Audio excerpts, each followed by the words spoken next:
Magandang araw, maupay na adlaw, haaton nga tanan.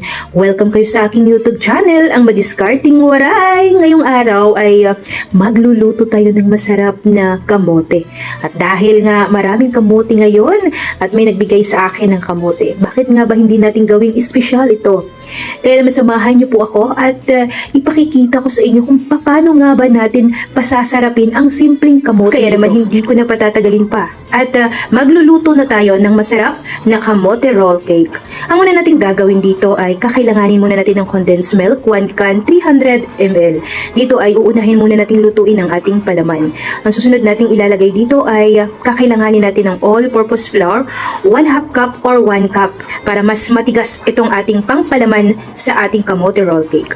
Ang gagawin natin muna dito ay pagsasamahin muna natin para walang pamumuo at hindi na po tayo mahirapan pa kapag pagka-isa lang natin ito sa ating apoy. Kailangan haluin muna natin ang ating all-purpose flour at ang ating condensed milk. Once na mahalo na ito at makonvey na ng maayos, ngayon ay ilalagay naman na po natin dito ang ating egg yolk. Sa ating palaman na ito ay gumamit ako ng 2 pieces of egg yolk, medium size. Pasarap din po ito kasi yema nga po ang gagawin natin. Mimix lang natin ng mabuti ito para madaling mahalo at walang pamumukailangan muna na ang condensed milk at ang all-purpose muna ang uunahin natin palaging pagsamahin. Then maglalagay naman na tayo dito ng pang-flavor. Lemon flavor po ang ginamit ko dito para mas masarap itong ating palaman. Depende sa inyo kung mahilig kayo sa lemon, pwede kayong maglagay or kung hindi, vanilla. Pero mas masarap talaga ang lemon na flavor at babagay po ito sa ating kamote roll cake. Then susunod natin dito ay ang ating butter or margarine kung wala kayong butter at masyadong mahal para sa inyo ang butter, margarine ang gamitin nyo. Dito ay gumamit ako ng 1 teaspoon or 1 tablespoon. Pagsamahin ulit natin ito. Once na makonvey na siya at okay na, tsaka na po natin ito isasalang sa mahinang apoy. Huwag po natin palakasan ang ating apoy kasi masyado pong mabilis maluto at masusunog po agad itong ating palaman. Kailangan alalay lang po natin ang ating apoy. Sobrang hina hanggang sa ito ay maluto at maging buo na at pwede na natin itong ipalaman. Huwag nating hahanguin ang ating palaman kapag malapot pa lang. Kasi kapag ipalaman natin ito sa ating kamote roll cake, lalabas po ang ating palaman kapag sobrang labnaw o hindi maganda ang pagkaluto ng ating palaman. Kailangan medyo matigas. Sa pagluluto ng ating palaman, medyo matagal at huwag niyo pong madaliin kasi kapag madaliin niyo po ay hihilaw itong ating palaman. Kailangan dahan-dahan lang at sundan niyo po ang procedure nito. Mahinang apoy at dahan-dahan ang pag-mix. Pagka okay na at matigas na ang inyong palaman ay pwede nyo na po itong hanguin. Once na ganito na, matigas na at sa tingin nyo ay hindi na po lalabas ang palaman kapag ilagay natin sa ating kamote roll cake. Pag maluto na natin ang ating palaman, ngayon ay gagawin naman na natin ang ating kamote. Ang gagawin natin dito, syempre dapat balatan nyo na muna ang inyong kamote at dapat malinis na. Then gagamit tayo dito ng pangkudkod. Ayan. Ang tawag sa amin ito ay ranggisan. Gagamit kayo nito. At talagang mahirap ito at medyo masusugatan yung kamay kapag hindi kayo maingat. Hindi nyo maingat gamitin. So ganito lang, napakadali lang, kudkurin nyo lang po yan hanggang sa maubos lahat. So pagka nakita nyo at natapos nyo na, dito ay gumamit ako ng 1 kilo. And then, ang ating all-purpose naman ay 1 cup. Siyempre para mas masarap kapag maglagay tayo ng all-purpose flour. Pagsamahin lang po muna natin ito ng mabuti. Pero kung gusto nyo mas marami ang inyong gawin, dagdagan nyo pa po ng ang inyong all-purpose flour, gawin yung 2 cups. And then pagka mailagay nyo na, tsaka naman natin ilalagay ngayon ang ating Alaska Ibap, kakang gata, 1 cup. Pangalawang gata, okay na po ang 3 cups lang para hindi po matagal sa pagluluto. Sa akin kasi ay 4 cups. Pero may suggest ako na 3 cups na lang ang gamitin nyo para hindi na din kayo mahirapan pa sa pagluluto. Then ang ating asukal. Siyempre, ang ating ubi flavor, hindi ito mawawala dahil nga ubi ang mas masarap. Dito ay gumamit ako ng 3 tablespoon or 3 teaspoon. Then, hindi mawawala din siyempre ang ating butter or margarine. Pangpasarap din po yun. Palagi po kayong maglalagay ng butter kasi mas malinamnam pag may butter po tayo. Then ngayon, isalang na po natin ito sa mahinang apoy. Huwag po nating madaliin ulit. Uulitin ko, kapag nagluluto kayo nito, ay hindi dapat minamadali dahil mahihilaw po at hindi magiging masarap ang ating niluluto. So, ang gagawin lang natin dito ay patutuyuin lang natin at magiging para siyang ubi siya ang pagluto nito. Talagang mas masarap pa ito sa ube. Ito yata ang pinakamasarap na niluto ko kapag kamote kasi sa atin kasi sa probinsya, nilaga lang ang pwede nating gawin sa ating kamote. Pero may mas papasarapin pa pala. May isasarap pa pala kapag gawin natin ito. Napaka malikhain na natin. Napaka malawak ng ating imahinasyon pagdating sa pagluluto para mas masarap at the best ang ating mga ginagawa at ating mga nilulutong kakanin. So pagka napapansin nyo na matuyo na siya at matigas na siya at pwede na po yan i-roll, okay na po yan. Tatanggalin na po yan natin sa ating kawali.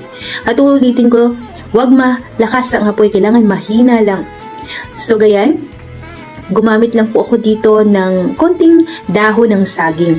Kapag gagamit kayo ng dahon ng saging, ang inyong saging ay dadarang nyo muna sa apoy para medyo matibay siya. And then, kailangan ay pupunasan nyo syempre bago nyo gamitin. Ang ginawa ko dito ay plinat ko muna siya. Pagka maiplat na natin, tsaka naman natin ilalagay ang ating palaman na yema.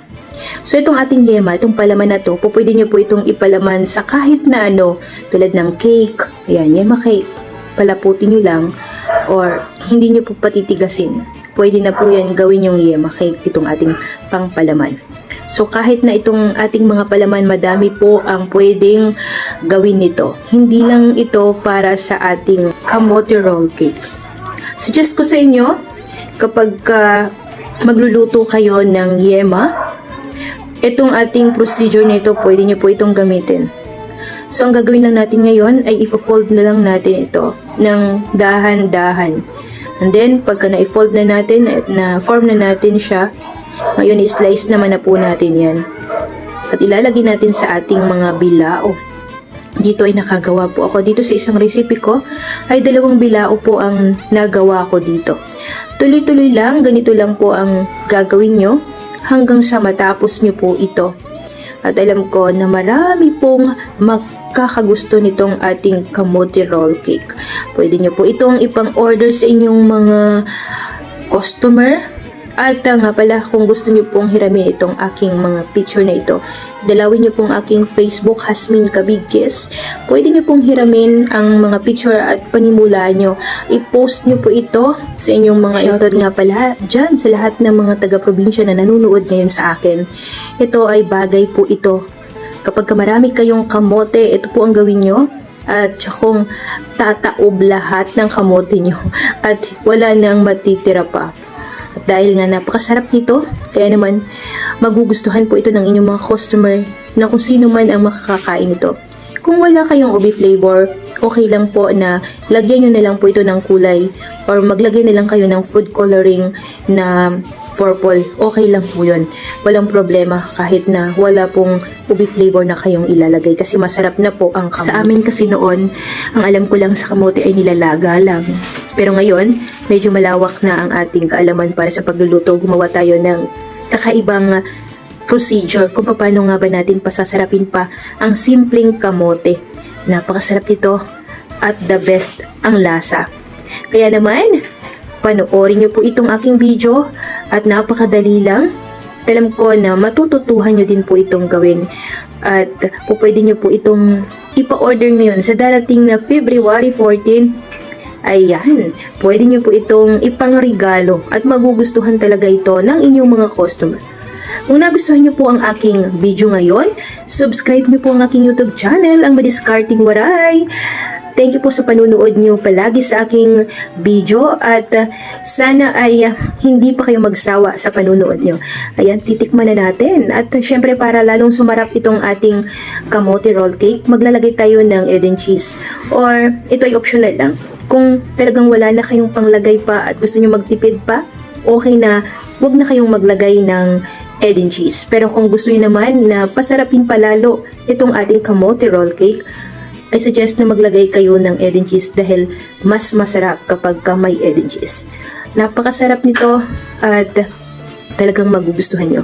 Thank you sa inyo lahat. At syempre, pasasalamatan ko ang lahat ng mga nagko-comment sa aking YouTube channel. Si Ma'am Loribel Fistin at syempre si Ma'am Mary Clemente at si Ma'am Lorna Espanya. Thank you po sa inyong panunood palagi at pagko-comment sa aking mga video.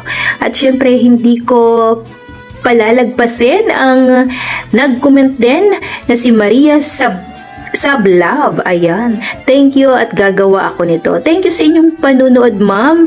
At hanggang sa susunod na aking video. God bless po sa ating lahat. Pagkakawaray! Sana subscribe niyo po ang aking YouTube channel.